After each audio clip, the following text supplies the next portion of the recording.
Kalau misalnya Bapak Ibu ditanya, sebutkan satu contoh akad yang disunahkan oleh Nabi SAW. Akad nikah, Masya Allah. Saya mau tanya, akad nikah itu sudah ada belum sebelum beliau diutus? Sudah ada? Kalau disebut sunnah Nabi SAW, berarti masyarakat itu nggak ngerti sebelum ada wahyu. Karena istilah sunnah Nabi SAW berarti itu adalah ajaran yang diajarkan oleh Rasulullah SAW pasca beliau dapat wahyu. Praktek akad mudharabah. Nabi SAW pernah melakukan akad mudharabah. Dengan siapa?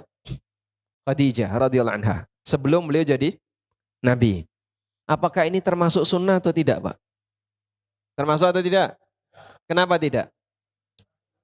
Karena beliau belum diutus jadi sebutan sunnah Nabi itu berlaku setelah beliau jadi Nabi.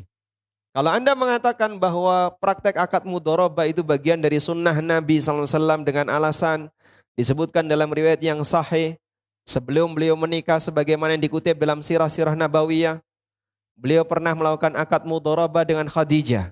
Kemudian setelah itu Khadijah dinikahi. Berarti bagian dari sunnah adalah dianjurkan bagi para jomblo untuk cari janda yang kaya, terus memperdagangkan hartanya, setelah itu diapakan? Setuju, Pak? Mau kayak gitu, Mas? Hah? Oh boleh, Masya Allah. Semangat. Modal dengkul ya, Mas. Baik. Kita tidak menyebut itu bagian dari sunnah Nabi SAW, karena beliau belum diutus jadi Nabi. Artinya amaliyah itu murni karena latar belakang budaya, karena latar belakang kebiasaan yang ada di masyarakat. Bukan karena itu bagian dari sunnah Rasulullah SAW. Dalam masalah muamalah, tadi kembali kepada pertanyaan. Sebutkan satu contoh akad yang disunnahkan oleh Nabi SAW. Satu aja. Akad, bayar zakat. Bayar zakat bukan akad ya. Maka zakat nggak perlu akad. Serahkan aja. Pegadaian. Akad gadai itu sunnah bukan? Akad jual beli. Akad jual beli sudah ada sebelum beliau diutus. Syirkah. Beliau melakukan syirkah dengan Khadijah sebelum beliau jadi Nabi. Akad wakaf. Akad wakaf, bolehlah akad wakaf. Tapi itu sifatnya ibadah ya. Tayyib, satu akad wakaf. Karena zaman jahiliyah nggak ada wakaf. Muzara'ah. Muzara'ah sebelum di zaman jahiliyah sudah ada. Utang piutang. Utang sunnah termasuk ya. Berarti dianjurkan bagi kita untuk banyak utang. Dalam rangka melestarikan sunnah.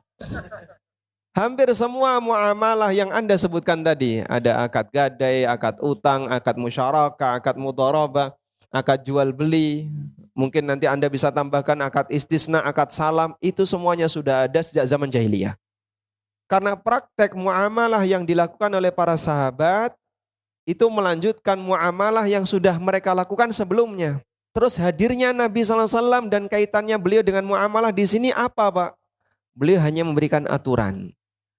Dalam praktek muamalah yang kalian lakukan, bagian ini yang nggak boleh. Bagian ini yang harus kalian hindari. Ini ada unsur ribanya, ini haram dan seterusnya. Maka beliau menjelaskan hukum, bukan menjelaskan skema. Paham, Pak ya? Sehingga masalah skemanya, masyarakat itu sudah pernah melakukannya sebelum beliau diutus. Model transaksinya, skema akadnya, para sahabat sudah melakukannya sebelum Nabi SAW diutus. Dan ketika beliau diutus, beliau kasih penjelasan. Bagian ini tidak boleh, ini gharar, ini haram, ini riba. Disebabkan karena ada unsur pelanggaran di sana. Maka di sini penting untuk kita bedakan antara urusan dunia dengan hukum urusan dunia. Yang beliau sampaikan itu pembahasan hukum urusan dunia dan bukan urusan dunia. Karena dalam urusan dunia Rasulullah SAW menyerahkan kepada umatnya. Paham insyaAllah jemaah? Baik. Maka ketika kita belajar fikih muamalah, itu belajar hukumnya. Bukan belajar skemanya. Kalau masalah skema, Anda berinovasi membuat skema akad yang baru, silahkan. Tapi kalau bicara hukum, itu ranahnya mereka yang paham aturan syariat. Sehingga Rasulullah SAW ajarkan itu kepada para sahabat. Lalu sahabat mengajarkan kepada generasi seterusnya sampai di zaman kita. Sehingga terkait masalah aturan dan hukum, yang berbicara adalah mereka yang paham aturan Allah, aturan syariat.